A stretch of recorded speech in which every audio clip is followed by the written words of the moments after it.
কন্যাদায়গ্রস্ত ব্রাহ্মণ বারবার এসে দ্বারে বলছে দাঁড়িকে যে আমাকে কিছু সাহায্য দিন।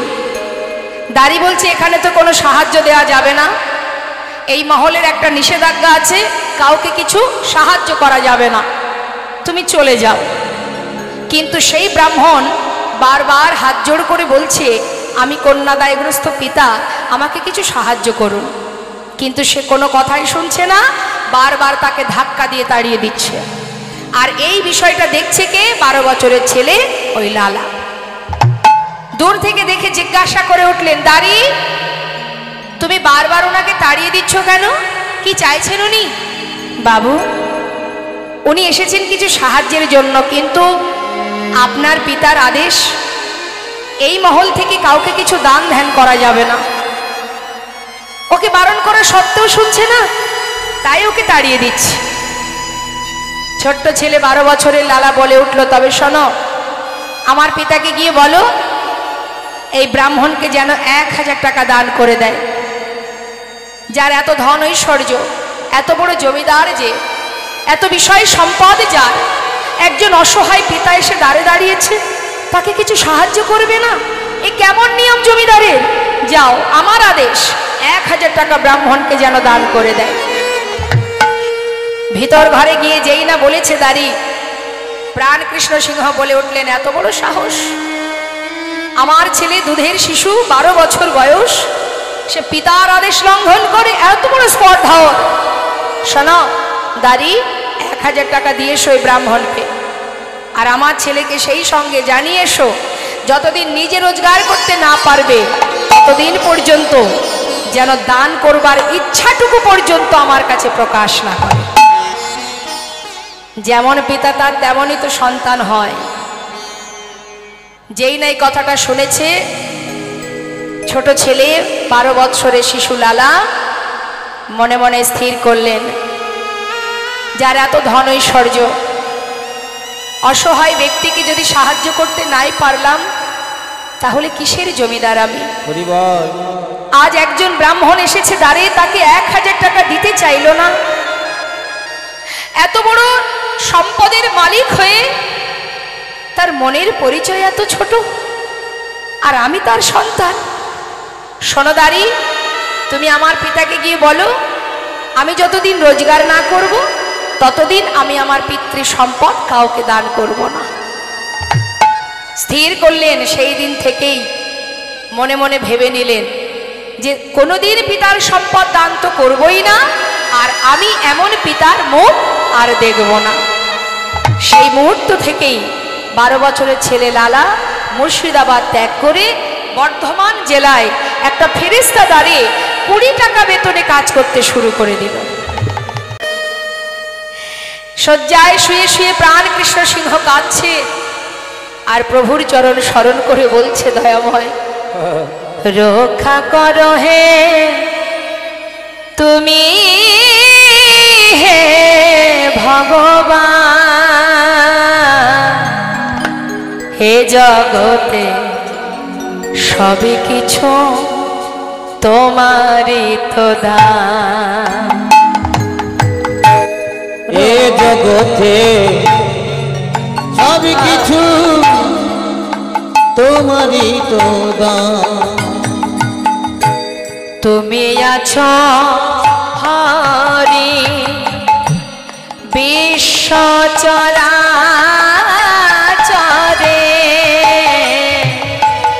আজ তুমি আছো হরি এই বিশ্ব চরাচরে।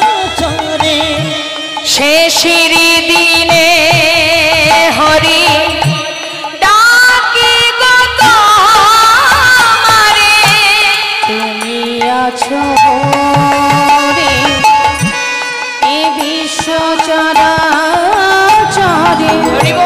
শেষের দিনে হরি ডাকে গো তোমারে, রক্ষা করো হে ভগবান,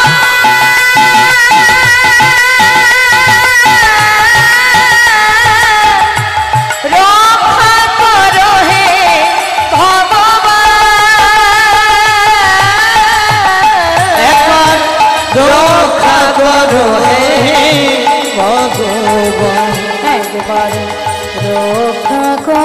হে তুমি হে ভগবান। বলো এ জগতে সব কিছু তোমারই তো দান। বলো এ জগতে সব কিছু তোমারই তো দান। প্রভুর চরণ স্মরণ করতে করতে প্রাণ পাখিটা উড়ে চলে গেল। যেই না প্রাণ পাখি উড়ে চলে গেল, সমস্ত এলাকাবাসী বর্ধমান জেলায় গিয়ে লালাকে বললেন, বাবু আপনি এবার ফিরে চলুন। যার প্রতি আপনার অভিমান ছিল, ক্ষোভ ছিল, সে তো চলে গেছে, এবার আপনি চলুন, না হলে জমিদারি রক্ষা হবে কি করে। সঙ্গে সঙ্গে সকলের অনুনয় বিনয় শুনে, সকলের অনুরোধে আবার লালা ফিরে এলো মুর্শিদাবাদ জেলায়। আসবার পর জমিদারি হিসাব নিকাশ বুঝে নিল। বুঝে নেবার পর উপযুক্ত বিবাহের বয়স হয়েছে বলে তাড়াতাড়ি করে সুকন্যার সন্ধান করে লালার বিবাহ হলো। বিবাহের পর স্ত্রীর নাম কি? কাত্যায়নী। সুখেই দিন কেটে যায়, জমিদারির সমস্ত কিছু দেখাশোনা করা। আর দেখতে দেখতে কয়েক বছর গেল, তার একটি পুত্র সন্তান হলো। ছেলের নাম দিল নারায়ণ। কি নাম দিল মা? ভগবানের নামে নাম দিল নারায়ণ। আর তার একটি পালিতা কন্যা, যার নাম হচ্ছে সুমতি। এই হচ্ছে সুখের সংসার, চারজন। কিন্তু হঠাৎ কিভাবে, কখন, কার ভিতরে কিভাবে ত্যাগের সৃষ্টি হয় কে বা জানে। শাস্ত্রে বলেন, সাধুসঙ্গ সাধুসঙ্গ সর্বশাস্ত্রে কয়, লব মাত্র সাধুসঙ্গে সর্বসিদ্ধি হয়। কিভাবে যে মানুষের পরিবর্তন হবে, কখন যে ত্যাগের সৃষ্টি হবে, কখন বৈরাগ্য আসবে, কেউ কিন্তু জানে না। লালা সুন্দরভাবে সংসার করছে, সুখের আনন্দে দিন কেটে যায়, জমিদারি রক্ষা হয়। কিন্তু হঠাৎ একদিন তার দ্বারে এসে দাঁড়ালো একজন ভিখারি। মাথায় করে সেই পুটুলিটা নিয়ে এক পা দুপা করে যাচ্ছে। বেশ কিছুটা পথ গেছে মা। যাবার পর দূরে এক জঙ্গলে সেই পুটুলিটা নিয়ে ছুঁড়ে ফেলে দিল। আর দূরে দাঁড়িয়ে লালা এই বিষয়টা দেখে চিৎকার করে বলে উঠলেন, ভিখারি, এত বড় সাহস তোমার! আমি যা কিছু তোমায় দিলাম তুমি ফেলে দিলে, কেন ফেলে দিলে? বাবু আমাকে ক্ষমা করে দিন, আপনার দেয়া মূল্যবান সম্পদ আমি তো মাথায় করে নিয়েই যাচ্ছিলাম, কিন্তু হঠাৎ কে যেন আমার পিছন থেকে বলে উঠলো, ওরে এগুলো নিয়ে কোথায় যাচ্ছিস তুই? আচ্ছা জমিদারের মতো তুইও বুঝি ধনী হতে চাস? কিরে, আমি তো তোকে কখনো বলিনি আমাকে ক্ষীর ননি মাখন এনে দে, আমাকে রাজভোগ এনে দে। আমি তো তোর কাছে কোনোদিন কিচ্ছু চাইনি। হ্যারি ভক্ত, দাঁড়ে দাঁড়ে ভিক্ষা করে যা পাস আমি তো তাতেই খুশি। এগুলো যদি তুই ঘরে ফিরিয়ে নিয়ে যাস, জানিস এই সম্পদের মধ্যে যদি একবার তোর মন ডুবে যায়, তুই যে গোবিন্দ ভুলে যাবি। যা, এগুলো নিয়ে যেতে হবে না, এগুলো ফেলে দিয়ে যা, ফেলে দে। বাবু তাই তো আমি ফেলে দিয়েছি।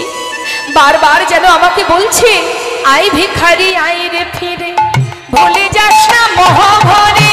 ভিখারি আই রে ফিরে, ভুলে যাস না মোহ ভরে। আই ভিখারি আই ভিখারি আই রে ফিরে, ভুলে যাস না মোহ ভরে। ভিখারি, আই ভিখারি আই রে ফিরে, ভুলে যাস না মোহ ভরে। গোবিন্দ সেবার বেলা বয়ে যায়, গোবিন্দ সেবার বেলা বয়ে যায়, গোবিন্দ সেবার বেলা বয়ে যায়। বিদুরের খোঁজে যেমন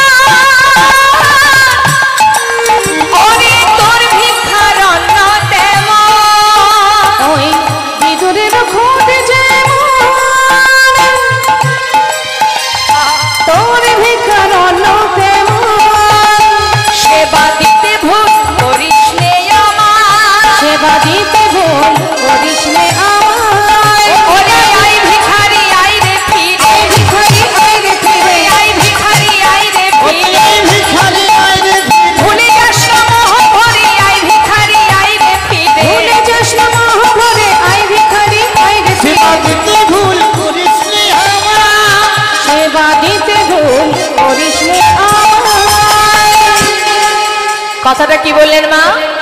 বিদুরের খুদ যেমন তোর ভিক্ষার অন্ন তেমন। ভগবান কখনো কাউকে বলেন না যে আমাকে ক্ষীর ননি মাখন এনে দে। ভক্ত যদি ভক্তি ভরে একটা তুলসী পত্র দিয়েও সেবা দেয়, ভগবান তাতেই সন্তুষ্ট।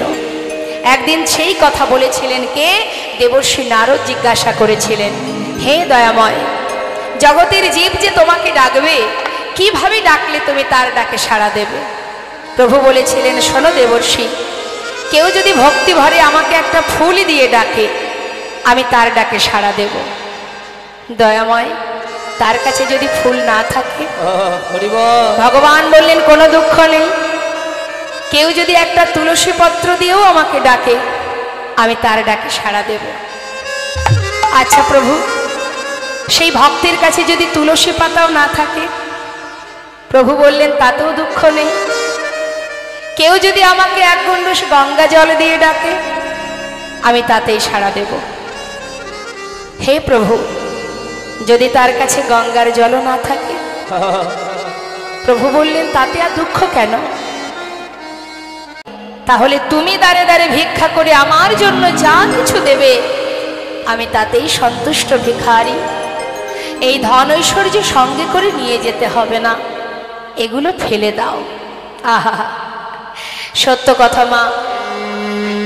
হস্তিনাপুরে ভগবান কৃষ্ণ যখন যায়, দুর্যোধন বলেছিল, সখা আমি তোমায় রাজভোগ খাওয়াবো।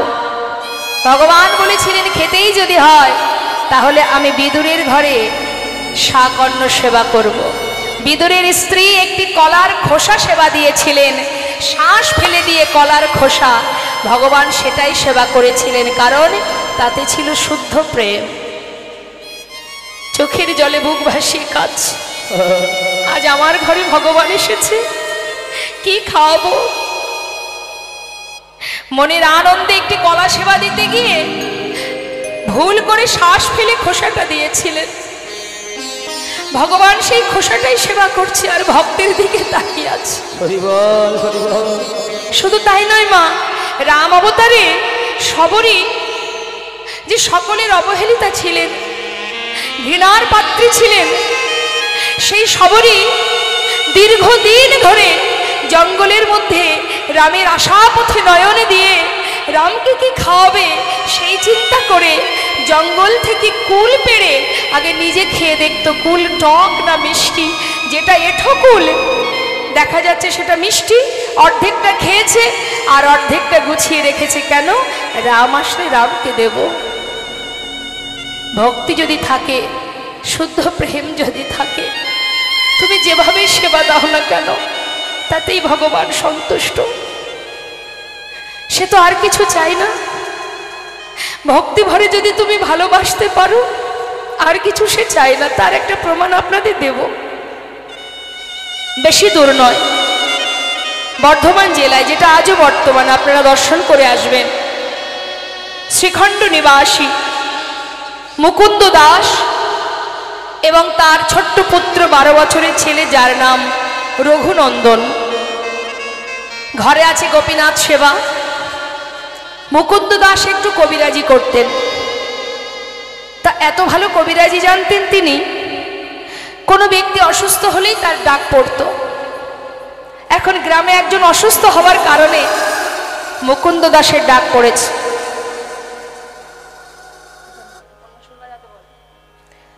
যেই না মুকুন্দ দাসের ডাক পড়েছে, মুকুন্দ দাস চিন্তায় মগ্ন, আমি কি করব।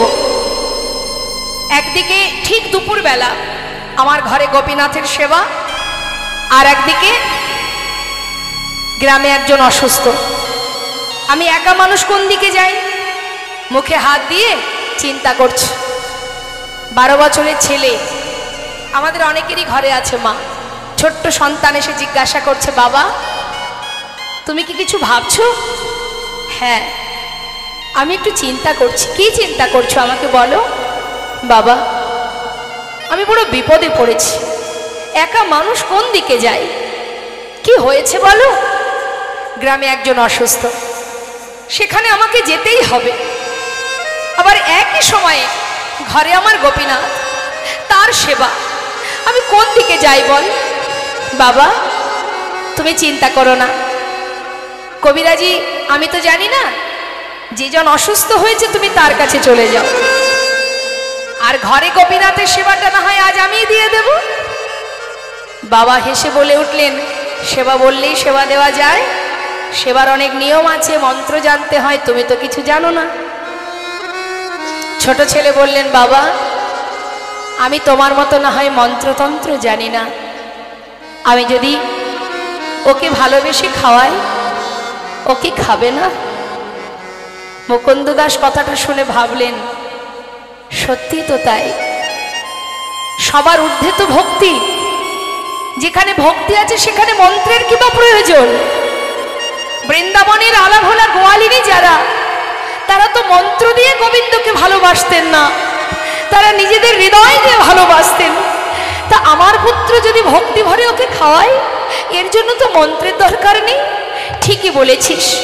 হ্যাঁ রে বাবা, যাক শোন, রান্নাঘরে সব কিছু গোছানো, রান্না হয়নি, তুই একটু রান্না করে সেবা দিয়ে দিস।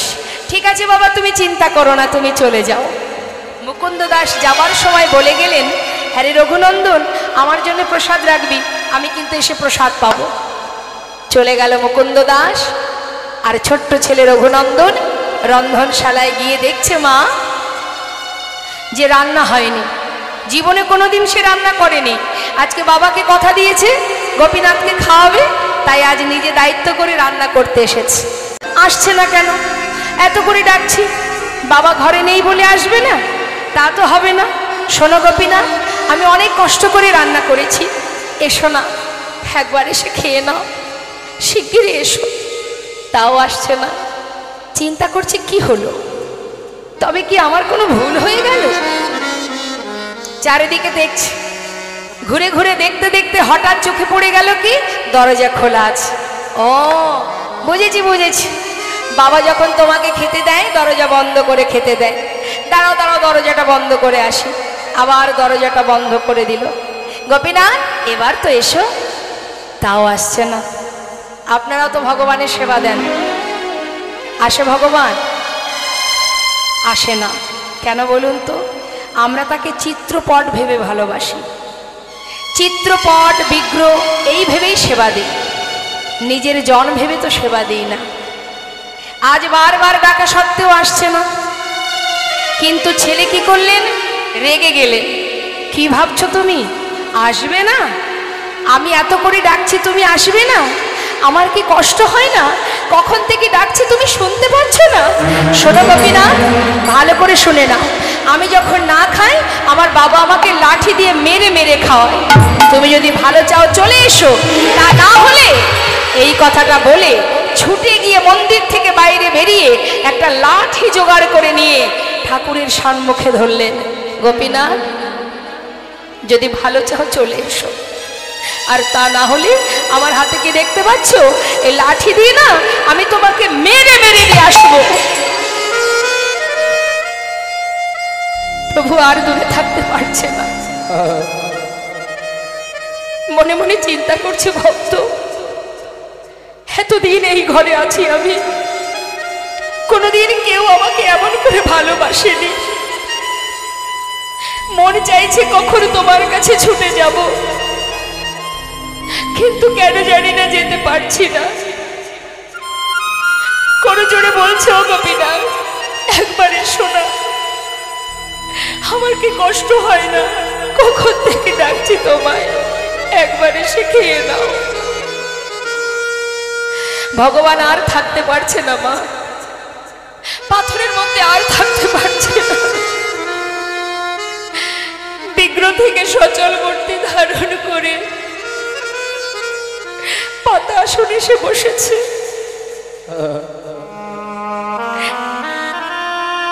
জিজ্ঞাসা করছে, কে করেছে? আমি রান্না করেছি। মনে মনে ভাবছে, দেখেছো, যেই না লাঠির ভয় দেখিয়েছি আর ভয় পেয়ে চলে এসেছি। শিগগিরই খেয়ে নাও, কখন থেকে ডাকছি তোমায়। কেমন হয়েছে গোপীনাথ? ভালো হয়েছে? ভালো হয়নি বলো? আমি তো কোনোদিন রান্না করিনি, ভগবান চোখের জলে বুক ভাসিয়ে কাঁদছে আর বলছে, ভক্ত কি করে বোঝাবো তোমায় যে আমার কাছে অমৃত। তুমি আমার জন্য ভালোবেসে রন্ধন করেছো, সেটা কি করে খারাপ হতে পারে? আমি তোমায় বলে বোঝাতে পারবো না। খুব সুস্বাদু, খুব সুন্দর হয়েছে, খেয়ে নাও। ভগবান বহুদিন পর ভক্তের হাতে রান্না পেয়ে আর কারোর কথা মনে নেই, মনের সুখে সেবা করে যাচ্ছে। আর রঘুনন্দন পাশে দাঁড়িয়ে আছে। হঠাৎ রঘুনন্দন তার পাত্রের দিকে চেয়ে দেখছে যে আর নেই, অবশেষে অল্প একটু ছিল, সেটাকে হাতে করে নিয়ে যেই না বদনে দিতে যাবে, এমন সময় ছুটে গিয়ে হাতটা চেপে ধরেছে রঘুনন্দন। গোপীনা, ওঠো, আর খাবে না, ওঠো বলছি, এক্ষুনি উঠে যাও। এ কি, তুমি তো ডেকে ডেকে আমাকে নিয়ে এলে, আবার আমাকে তাড়িয়ে দিচ্ছ? দেব না। তোমাকে আমি ডেকেছি বটে, তাই বলে তুমি সবটুকু খাবে? তুমি জানো না আমি যা কিছু রান্না করেছি সবই তো তোমায় দিয়েছি, এখনো আমি খাইনি, আমার বাবা খাইনি, আমাদের জন্য একটু রাখবে না? পুরোটাই তুমি খেয়ে নেবে। প্রভু বলে উঠলেন, দেখো জানো রঘুনন্দন, এতদিন পর না তোমার হাতে রান্না পেয়ে আজ আর আমার কারোর কথা মনে ছিল না। ঠিক আছে, আমার হাতে যেটুকু আছে এটুকু আমি তোমার জন্য রেখে গেলাম। বেশি তো ছিল না মা, যেটুকু ছিল নিজে সেবা করে সুন্দর করে থালাটি ধুয়ে তুলে রেখেছে। যথাসময়ে মুকুন্দ দাস ঘরে ফিরেছে, গ্রামের কাজ সেরে ঘরে ফিরেছে। জিজ্ঞাসা করছে, রঘুনন্দন বলো বাবা, কিরে ঠিকঠাক সেবাটা দিয়েছিস তো? হ্যাঁ বাবা, তোমার চিন্তা নেই। আচ্ছা, আমার বড় কাজটা তুই করে দিয়েছিস, এবার আমাকে একটু প্রসাদ দে তো, খুব খিদে পেয়েছে। জানো বাবা, আজ আর প্রসাদ নেই। প্রসাদ নেই কেন? প্রসাদ কি হলো? মুকুন্দ দাস কিন্তু গ্রামের কোনো কাজে যায়নি। সে কি করেছে মা, ঘর থেকে বেরিয়ে মন্দিরের পিছনে দেয়ালে কান পেতে আছে। কেন? আজ হাতে নাতে ধরবে কে সেবা করে। আর এদিকে ছোট্ট 12 বছরের ছেলে রঘুনন্দন পাত্রে নাড়ু সাজিয়ে নিয়েছে, নিয়ে মন্দিরে প্রবেশ করেছে। প্রবেশ করে ডাকছে, গোপীনা, ও গোপীনা। আজ আর কিন্তু ডাকবো না, চিনতে পারছো আমাকে? কাল এসেছিলাম, আজ কিন্তু আর ডাকতে পারবো না। শিগগিরই এসো, তোমার জন্য বাবা নাড়ু পাঠিয়ে দিয়েছে, তুমি নাকি নাড়ু খেতে ভালোবাসো, তাড়াতাড়ি এসো। ভগবান বিগ্রহ থেকে সচল মূর্তি ধারণ করলেন, পাতা আসনে এসে বসলেন আর বললেন, ভক্ত, এই জগতে কেউ যদি আমাকে ডাকার মতো একবার ডাকে, আমি জনম জনম সেই ভক্তকে আর ভুলি না, তোমাকে ডাকতে হবে না। আমি এসেছি, এই দেখো আমি এসে গেছি, শিগগিরই খেয়ে নাও। কে করেছে নাড়ু? আমার বাবা করেছে। বাবাই করুক আর যেই করুক, আমার ভক্তের হাতের ছোঁয়া তো লেগে আছে। যেই না নাড়ুটা নিয়ে মুখে দিয়েছে মা, হঠাৎ পাশে দাঁড়িয়ে রঘুনন্দন ভাবছে, কালকের মতো দাঁড়িয়ে থাকবো, আর যদি একটা একটা করে সব খেয়ে নেয়, আজ আর তা হতে দেব না। আজ গোপীনাথও খাবে, আমিও আমার ভাগেরটা খাবো। এই ভেবে যেই না পাত্র থেকে একটা নাড়ু তুলে নিয়েছে, নিয়ে নিজের বদলে দিয়েছে, অর্ধেকটা খেয়েছে। যেই না নিজের মুখে ভালো লেগেছে, অর্ধেকটা সেবা করলো। অর্ধেকটা সেবা করবার পর যখন ভালো লেগেছে, আর বাকি এঠো অর্ধেক নাড়ুটা গোপীনাথের মুখের কাছে ধরেছে। খেয়ে দেখো কত সুস্বাদু, কত স্বাদ। ভগবান চোখের জলে মুখ ভাসিয়ে কাঁদছে। ভক্ত, আজ নিজের মুখের উচ্ছিষ্ট আমার বদলে দিতে তোমার দ্বিধা হচ্ছে না। এত ভালোবাসো তুমি আমাকে, ভগবানের চোখে জল দেখে রঘুনন্দন বলছে, গোপীনাথ তুমি কাঁদছো কেন? আমার এঁঠো নাড়ু তোমাকে দিয়েছি তাই। কি জানো তো, আমার ভালো লেগেছে তাই আমি তোমায় দিচ্ছিলাম, আর দেব না, তুমি কেঁদো না। ভগবান বললি, না না, আমি সেজন্য কাঁদছি না।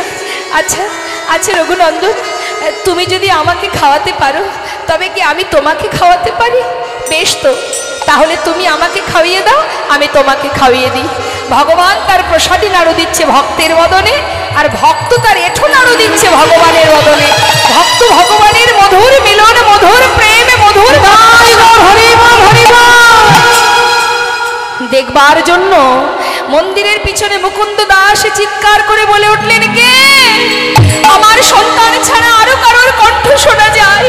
ছুটে এসে মুষ্টাক হাতে দরজা খুলেছে, খোলা মাত্রই দেখছে কি ভগবানের হাতে অর্ধনাড়ু। তার আগেই তিনি বিগ্রহে মিলিত হলেন, আর মুকুন্দ দাস দেখতে পেল না। যেই না হাতে অর্ধনাড়ু দেখেছে, ছুটে গিয়ে নিজের সন্তানকে বুকে জড়িয়ে ধরেছে, জড়িয়ে ধরে বলছে, ওরে রঘুনন্দন, আমি এতদিনই যাকে বিগ্রহ রূপে সেবা করেছি, আমি সেই জন্য তাকে দেখতে পাইনি, আর তুই যে নিজের জন ভেবে ভালোবেসেছিলি তাই তুই তাকে দেখতে পেয়েছিস। একবার আমার বুকের মাঝে আয়। বুকের মধ্যে জড়িয়ে ধরে কাঁদছে আর বলছে, ওরে। এখন লালাবাবুরও ঠিক একই অবস্থা, মা সেবার পরে একটু অলসতা। কি করবে? ওই গোবিন্দ কুণ্ডের পাড়ে গিয়ে সুন্দর করে ওই বালির ওপরে যেই না শুতে যাবে, হঠাৎ একটু ঠিকঠাক ঘুম হচ্ছে না বলে তাড়াতাড়ি করে কি করেছে, যেহেতু জমিদার ছিল তো, জমিদারের সুখ স্বাচ্ছন্দ্য এখনো পুরোপুরি মুছে যায়নি। জমিদারের বিছানায় ঘুমিয়ে থেকে থেকে এতদিন কেটেছে, সে বালির বিছানায় ঘুমাবে কি করে? তাড়াতাড়ি করে কিছুটা বালি এক জায়গায় করে একটা বালিশ তৈরি করেছে, করে সেখানে মাথাটা রেখে শুয়ে আছে। রাত পার হয়ে গেছে, সকাল হয়েছে। চোখটা খোলা মাত্রই দেখছে সামনে এক বাবাজি দাঁড়িয়ে আছে। নেতায় গৌর হরি বল। হন্তদন্ত হয়ে বিছানা থেকে উঠেছে, বালির বিছানা থেকে করজোড়ে জিজ্ঞাসা করছে, বাবাজি পরিচয়? বাবাজি বললেন, আমার পরিচয়? আগে তুমি বলো, তুমি কে? এক ব্রজবাসী বলে উঠলেন, ইনি হলেন বৃন্দাবনের বাবাজি, ওনার নাম কৃষ্ণদাস বাবাজি। কিন্তু বাবাজি, আমার নাম লালা, আমি ওই বাংলার মুর্শিদাবাদ জেলা থেকে এসেছি। দাঁড়াও দাঁড়াও দাঁড়াও দাঁড়াও, মুর্শিদাবাদ জেলার মস্ত বড় জমিদার লালা, তুমি কি সেই লালা? বাবাজি, এক সময় আমি জমিদার ছিলাম, আজ আর আমি জমিদার নই, আমি কৃষ্ণের দাসানো দাস। তার চরণ পাওয়ার জন্য সব ছেড়ে বৃন্দাবনে চলে এলাম। বাবাজি, তুমি যখন এই বৃন্দাবনেই থাকো, আমাকে পথ বলে দাও না, কোন পথে আমি গোবিন্দের দেখা পাবো? বাবাজি বললেন, তোমার কি দীক্ষা হয়েছে? না। তাহলে দেখা পাবে কি করে? তার আগে দীক্ষা হোক। বাবাজি, এটাই যদি হয় তাহলে দীক্ষা নেবার জন্য আমি আর কোথায় যাব? চরণটা জড়িয়ে ধরলেন সাধুর। সাধুর চরণ ধরি কইলালা কৃপা করি, চরণ ধরি কইলালা কৃপা করি, অধমেরে করো এই ভিক্ষা, অধমেরে করো এই ভিক্ষা, অবিষ্ট ধন পাইবারে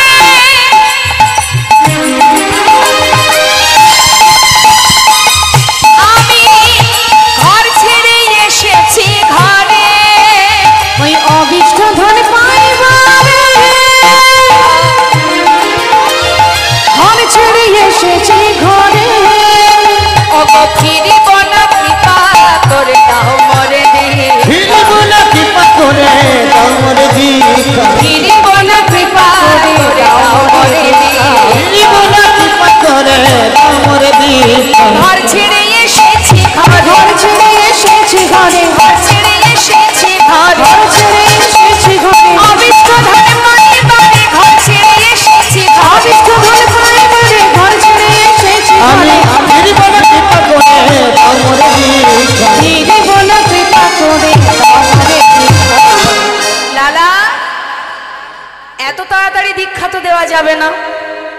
সবে এসেছ বৃন্দাবনে গোবিন্দের পরিবারে।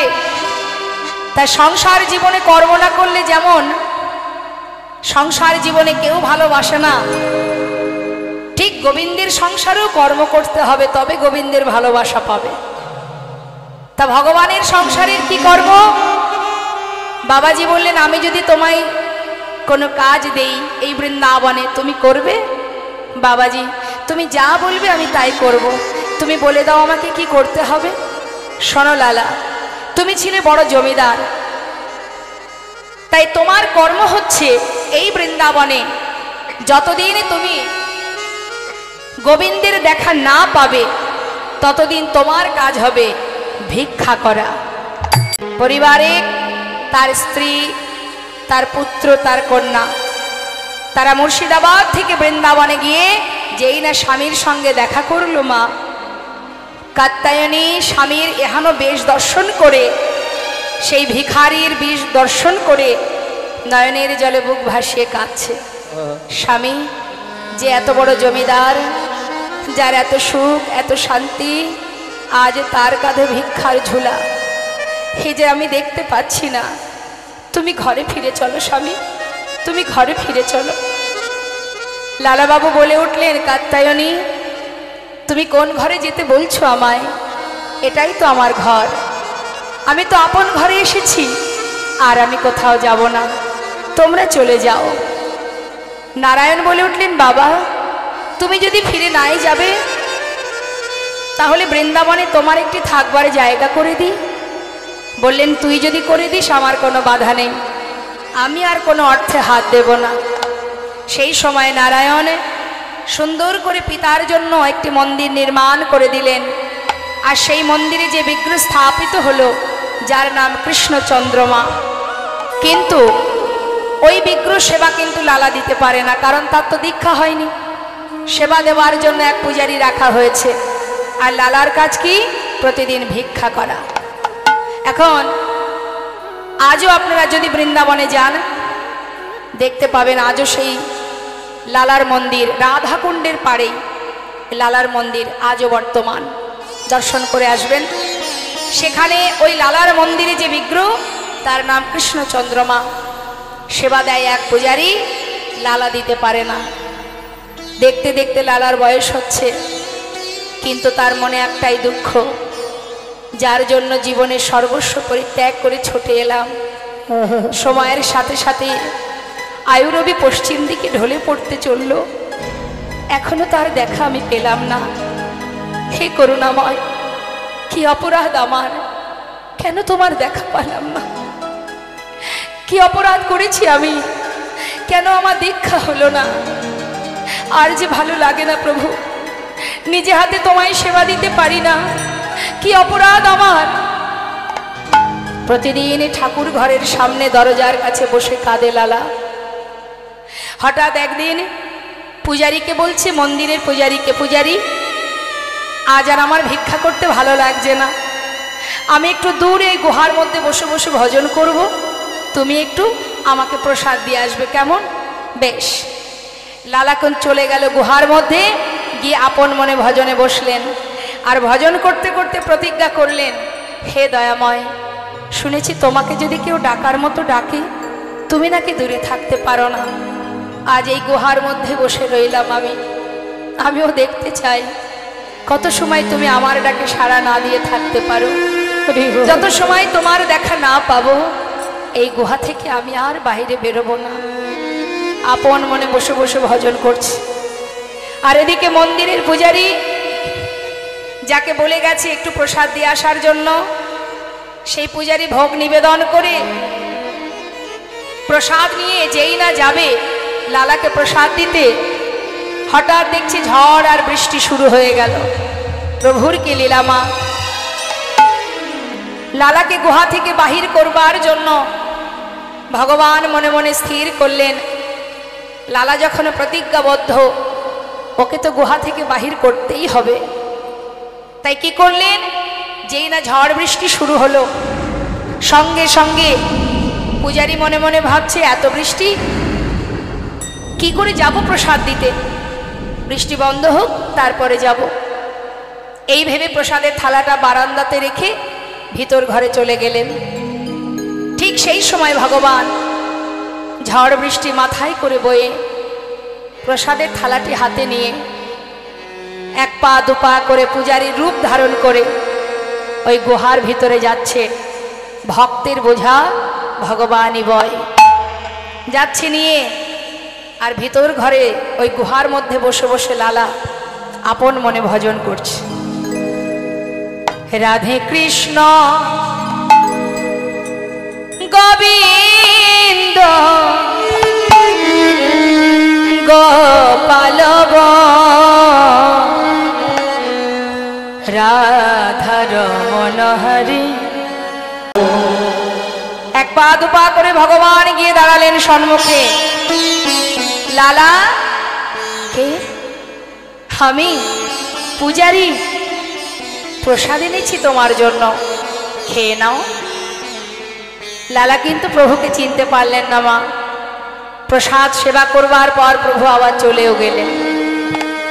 হঠাৎ বৃষ্টি বন্ধ হয়ে গেল। মন্দিরের প্রকৃত যে পূজারী সে মনে মনে ভাবলেন, যাই বৃষ্টি থেমেছে, এবার প্রসাদটা দিয়ে আসে। বারান্দায় এসে দেখছি থালাতে আর কোনো প্রসাদ নেই। ভাবছে হয়তো কোনো ভক্ত এসে প্রসাদ নিয়ে চলে গেছে। যা, ঘরে তো আরো আছে, তা থেকে একটু দিয়ে আসি। এই ভেবে প্রসাদ কিছুটা নিয়ে এবার প্রকৃত যে পূজারী সে গুহার মধ্যে যাচ্ছে। গিয়ে ডাকছে, লালা, লালা। কে? একটু দেরি হয়ে গেল গো, প্রচন্ড বৃষ্টি বাইরে, তাই একটু দেরি হয়ে গেছে। এই দেখো এনেছি প্রসাদ, খেয়ে নাও। তুমি প্রসাদ খাবে বলেছিলে না? প্রসাদ? আমি তো খেয়েছি। প্রসাদ খেয়েছো? কে দিয়েছে তোমায়? কেন? তুমি তো এলে, আমাকে প্রসাদ দিলে, আর আমি প্রসাদ সেবা করার পর তুমি চলেও গেলে। আমি এসেছিলাম? লালা, আমি তো আসিনি। তুমি আসনি? তবে কে এসেছিল? তোমার মতো দেখতে, তোমার মতো রূপ, তোমার মতো বেশ, তোমার মতো কণ্ঠ, ঠিক তোমারই মতো আমাকে প্রসাদ দিয়ে চলে গেল। বিশ্বাস করো লালা, আমি কিন্তু তোমার কাছে আসিনি। পূজারী, তবে কে এসেছিল আমার কাছে? একটিবার বলো না।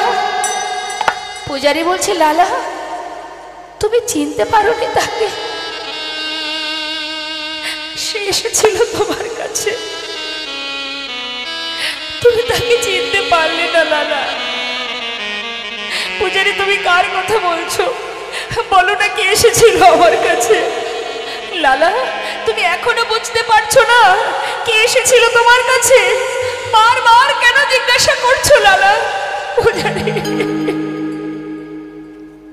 আমাকে বলে দাও, তবে কি প্রভু এসেছিল?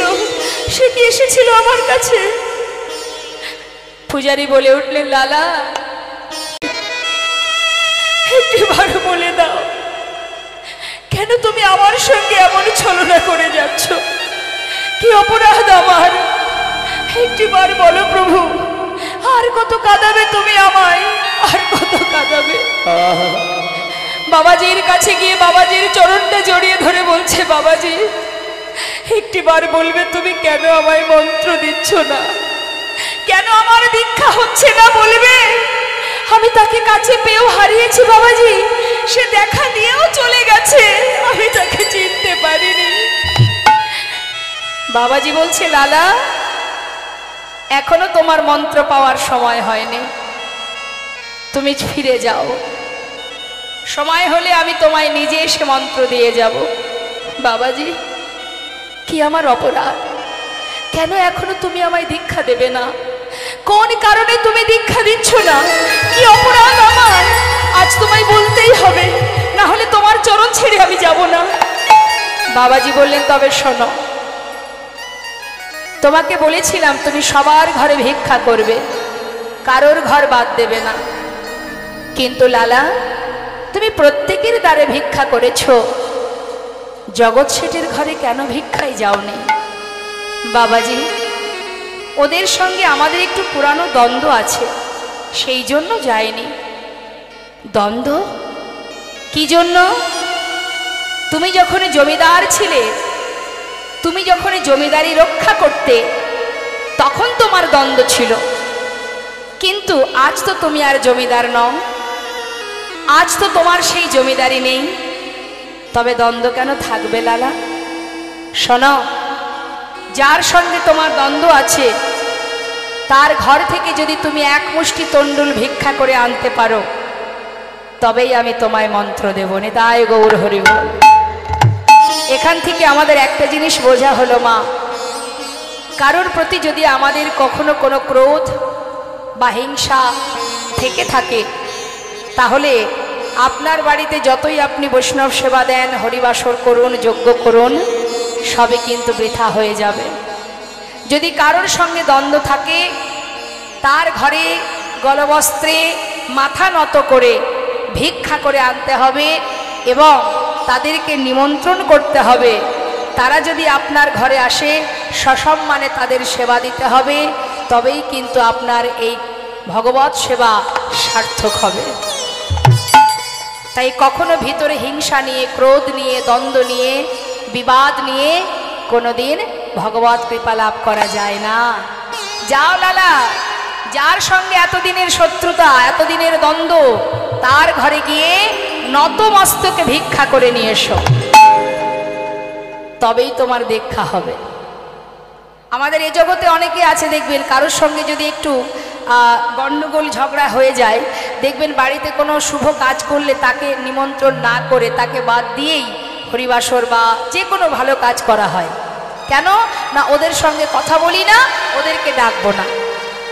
অনেক জায়গায় আছে, এরকম হয়। কিন্তু এই ধরনের শুভ কাজে জানবেন আপনার অর্থটাই শুধু ব্যয় হবে, কাজের কাজ কিছু হবে না। সবার আগে চাই দীনতা। দীনতা না থাকলে ভগবৎ কৃপা লাভ করা যায় না। কি করলেন? লালা ভিক্ষার ঝোলা নিয়ে বাবাজির কথা মতো জগৎ শেঠের দ্বারে এসে দাঁড়ালেন। নিতাই গৌর হরি বল। মস্ত বড় জমিদার লালা জগৎ শেঠের দ্বারে এসে তার মুখে কৃষ্ণ নাম, চোখে কৃষ্ণ প্রেমের বাড়ি, সারা গায়ে কৃষ্ণ নাম লেখা, কাঁধে ভিক্ষার ঝোলা, মুখে চিৎকার করে বললেন, ভিক্ষাং দেহি, ভিক্ষাং দেহি। আহা, দাঁড়িয়ে দেখছে সর্বনাশ, এ তো মস্ত বড় জমিদার, সে আমাদের দ্বারে দাঁড়িয়ে আছে। কোনো কথা না বলে ভিখারি স্বরূপ কিছু দামি দামি রত্নে একটা পুটুলি নিয়ে যেই না দিতে গেছে, লালা বলে উঠলেন, ও দাঁড়ি, তুমি যেগুলো এনেছো আমি তো নিতে পারবো না। এত দামি দামি মূল্যবান রত্ন নিয়ে আমি কি করব? নিয়ে যাও, আমি তোমার হাত থেকে ভিক্ষা নিতে পারবো না। তোমাদের যে জমিদার আছে তাকে একবার ডেকে নিয়ে এসো, আপনার হাত থেকে এক মুষ্টি তণ্ডুল নিয়ে চলে যাবে। জগৎ শেঠ বলছে, বেশ, আমি দেখতে চাই তাকে। এক পা দু পা করে নিচে নেমে এলেন। এসে দেখছেন কি, সারা গায়ে কৃষ্ণ নাম লেখা, চোখে কৃষ্ণ প্রেমের বাড়ি, মুখের দিকে তাকিয়ে আছে। জগৎ শেঠ জিজ্ঞাসা করছে, তুমি যে বেশে আমার দ্বারে দাঁড়িয়ে আছো, এটা তোমার কোনো ছলনা নয় তো? এটাই তোমার প্রকৃত বেশ তো, নাকি কোনো ছলনা করে এসেছো আমার দ্বারে? লালাবাবু বলে উঠলেন, বন্ধু, না না, আসিনি আজ তোমার কাছে অগবন্ধু কোনো ছলনা। সে দেখো ঘাটের মাঝে পার ঘাটাতে বসে ডাকছে না না, আসিনি আজ তোমার কাছে বন্ধু, আজ কোন ছলনা। ওই দেখো ঘাটের মাঝি পার ঘাটেতে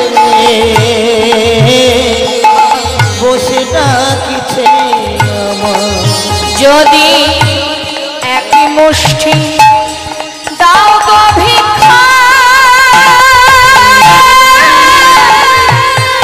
ও বন্ধু তবে হবে গুরুপদে দীক্ষা একই মুষ্টি দাও গো ভিক্ষা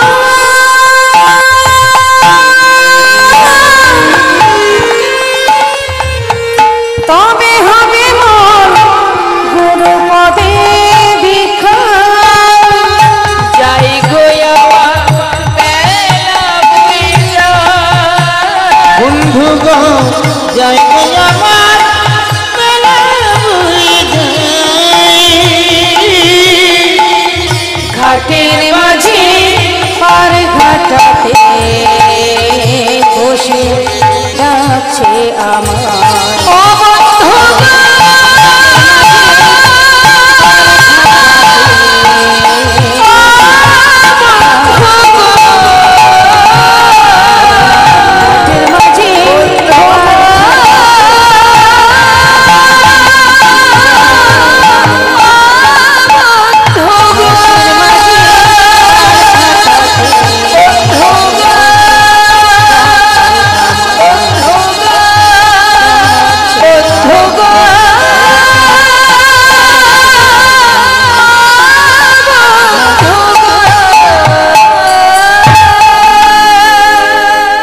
শাস্ত্রে বললেন ভগবানকে যেভাবেই তুমি ভালোবাসো না কেন যদি তোমার মধ্যে ভক্তি থাকে ভক্তি ডোরেই ভগবানকে বাঁধা যায়।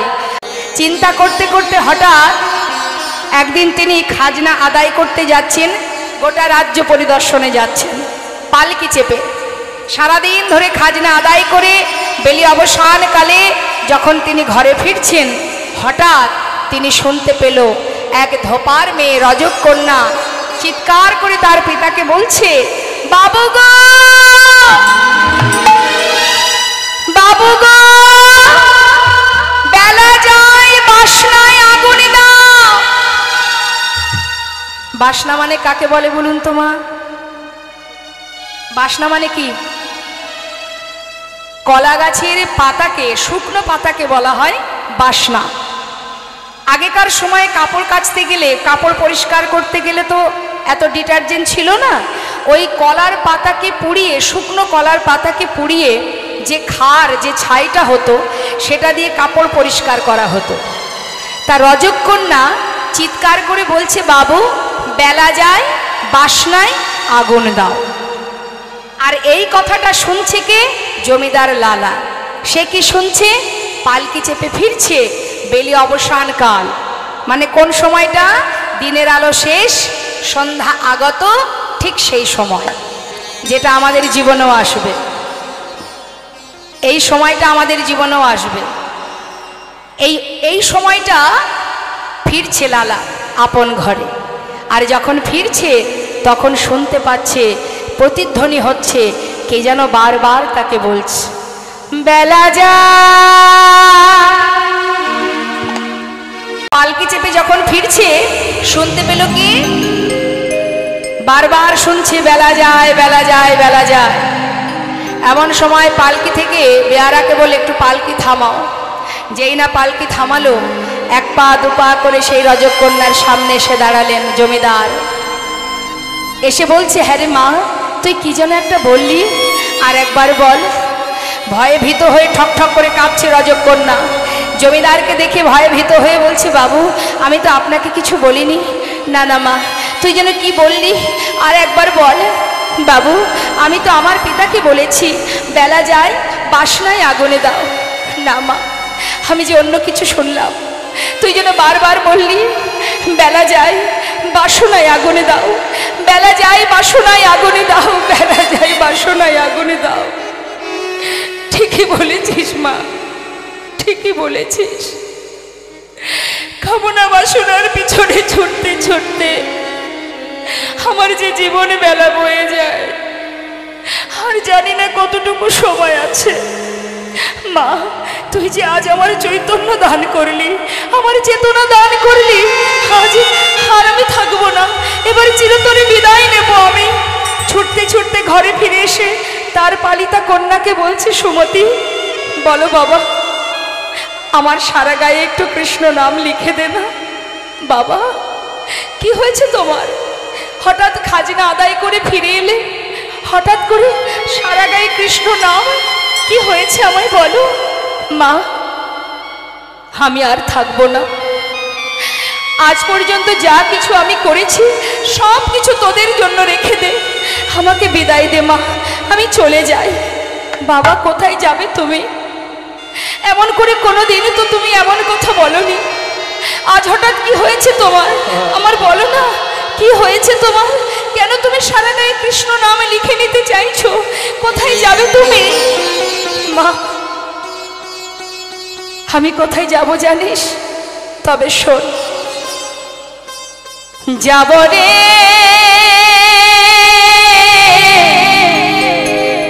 যাব আমি কৃষ্ণ ভজনে, যাব আমি মধুর বৃন্দাবনে। ওই না যাব আমি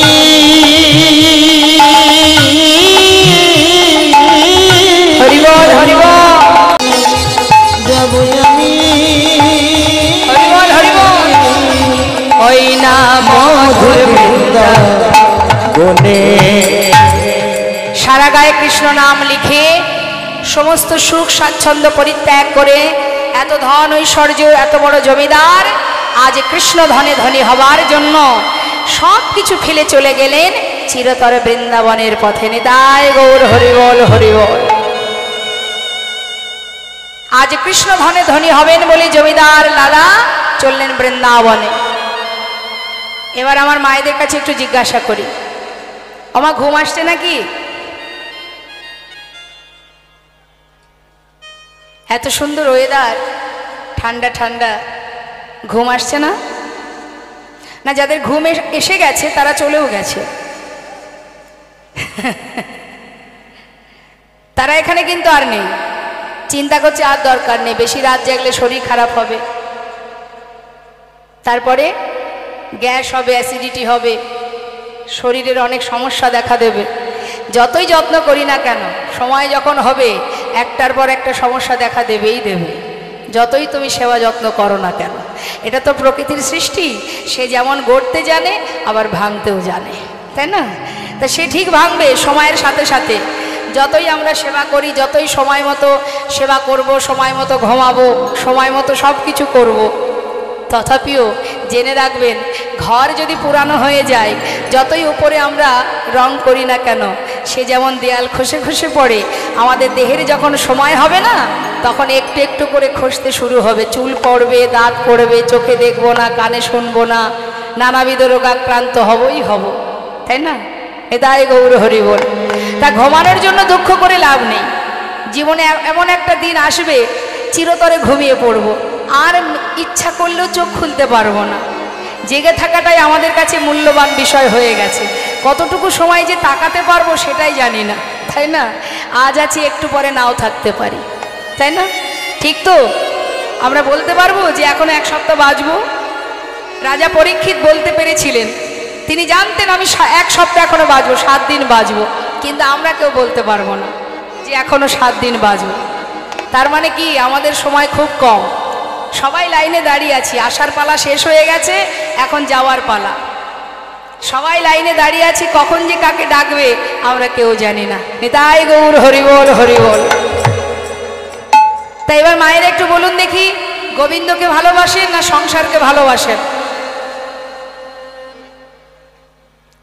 আমার মায়েদের কাছে জিজ্ঞাসা করি, কাকে বেশি ভালোবাসেন, ভগবানকে না সংসারকে? জোরে বলুন।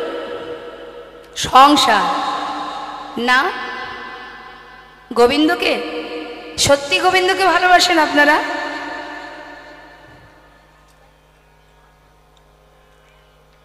গোবিন্দকে যখন আপনারা বলছেন যে বেশি ভালোবাসেন, তাহলে আজকে কীর্তনের পর এই কীর্তন শেষ হয়ে গেলে আর কিন্তু কেউ বাড়ি ফিরে যাবেন না,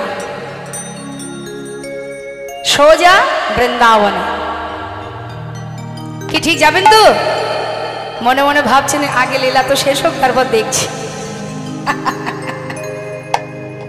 যতই আমরা বলি না কেন যে আমরা ভগবানকে ভালোবাসি, কিন্তু তার থেকে বেশি ভালোবাসি আমরা সংসারকে। তাই এখনো সংসারে পড়ে আছি, ত্রিতাপ জ্বালা ভোগ করছি। আর যারা প্রকৃত ভগবানকে ভালোবাসে তারা কেউ সংসারে নেই। যেমন সরগোস্বামী, এই লালাবাবু, নামাচার্য শিলা ঠাকুর, হরিদাস,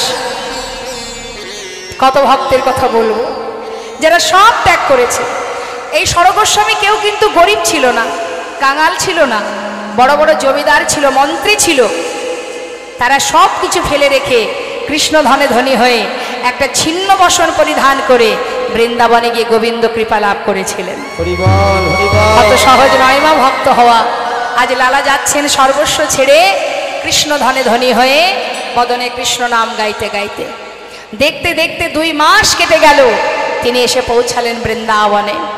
বৃন্দাবনে যখন পৌঁছালেন সন্ধ্যা হয়ে গেছে, কোনো রকমে রাতটা পার করেছে। কোথায়? গোবিন্দ কুণ্ডের পাড়ে। রাত্রি যেই পার হলো, সকাল হতে না হতে দেখছে ব্রজমাইরা মাথায় করে ডালা সাজিয়ে সবাই এক সারিতে যাচ্ছে। জিজ্ঞাসা করছে লালাবাবু, এই যে ও ব্রজবাসী, এগুলো কি?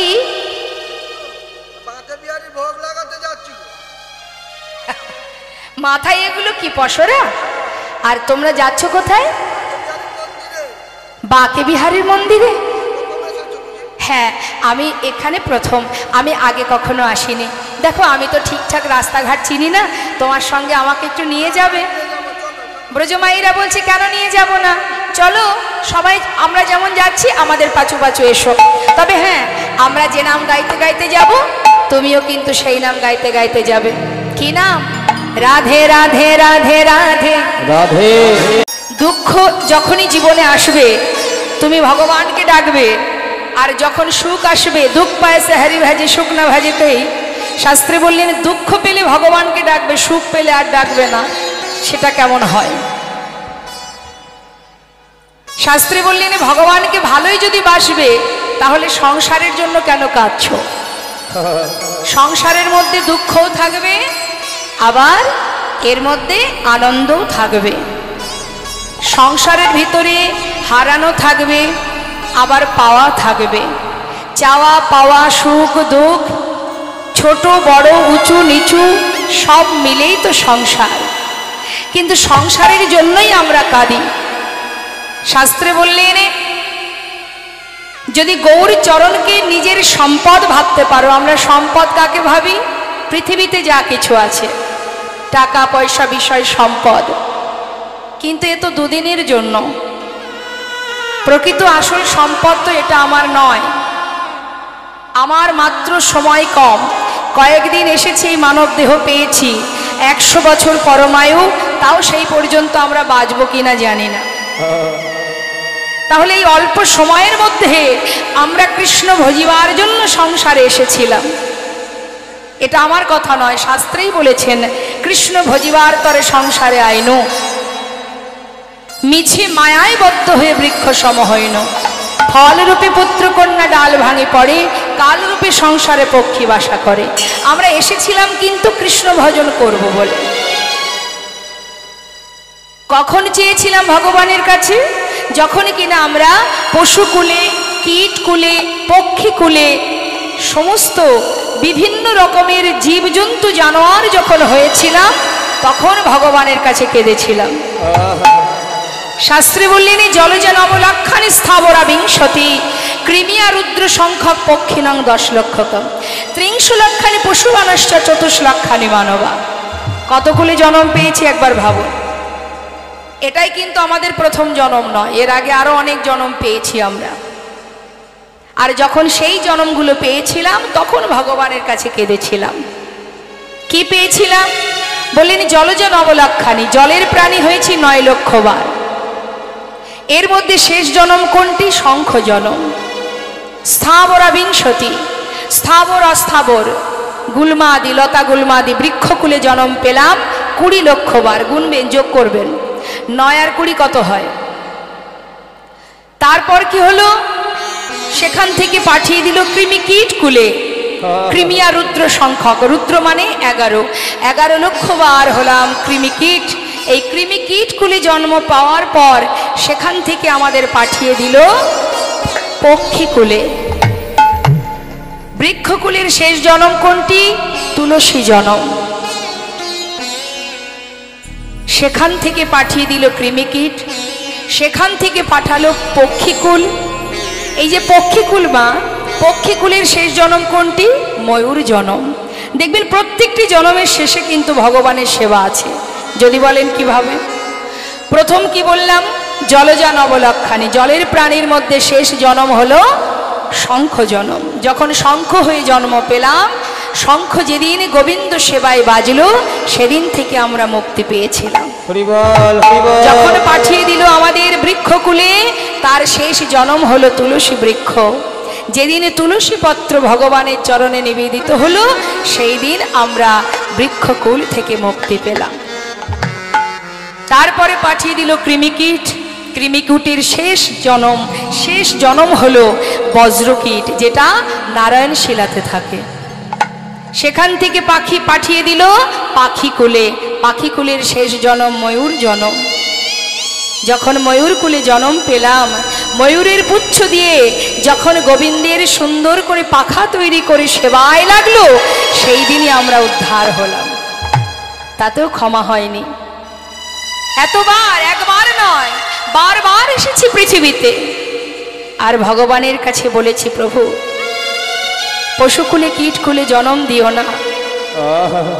যে কুলে জন্ম পেলে তোমাকে ডাকা যায় না, যে কুলে জন্ম পেলে নিজে হাতে তোমাকে সেবা দেওয়া যায় না, তুমি সে কুলে আর জন্ম দিও না। ভগবান আবার পরীক্ষা করলেন, পাঠিয়ে দিলেন পশুকুলে। 30 লক্ষানি পশুবানশ্চ, 30 লক্ষ বার পশুকুলে জন্ম পেলাম। কি কি হলাম? বাঘ হলাম, হাতি হলাম, ঘোড়া হলাম, কুকুর হলাম, বিড়াল হলাম। অবশেষে শেষ জন্ম পেলাম গাভী কুলে।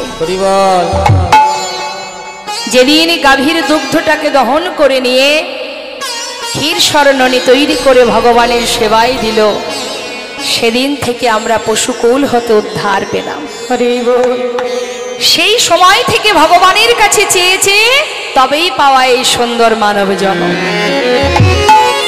এমন কুলে জন্ম দাও যেন তোমার সেবা করতে পারি। হরি বল।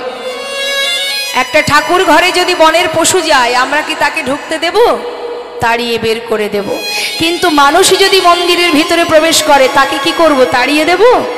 তাহলে কৃষ্ণ ভজনের উপযুক্ত জন্ম হচ্ছে এই মানব জন্ম। সেই জন্ম আমরা পেলাম, কিন্তু পেলে কি হবে? পেলাম সেই মানব জন্ম, বলবার শক্তি পেলাম, দেখবার নয়ন পেলাম, সেবা দেওয়ার হাত পেলাম, ধরে রাখবার হৃদয় পেলাম, প্রভুকে দর্শন করতে যাওয়ার চরণ পেলাম, সবই পেলাম। কিন্তু তোমাকে ভালোবাসতে পারলাম না। সবই দিলে তুমি, তোমার দাস না হয়ে সবাই মায়ার দাস হয়ে বসে রইলাম। হরি বল। মায়ার বালিশ মাথায় দিয়ে ঘুমিয়ে রইলাম। তাই করুণাময় গৌর হরি তিনি জীবের এখনো দুর্দশা দেখে তিনি ঠিক করলেন, এরা না পারবে সাধন ভজনে, যাগ যজ্ঞ পূজা অর্চনা। এদের জন্য সহজ উপায়, একমাত্র উপায় কি? মহামন্ত্র জপ করণে। তাই গৌর হরি বল।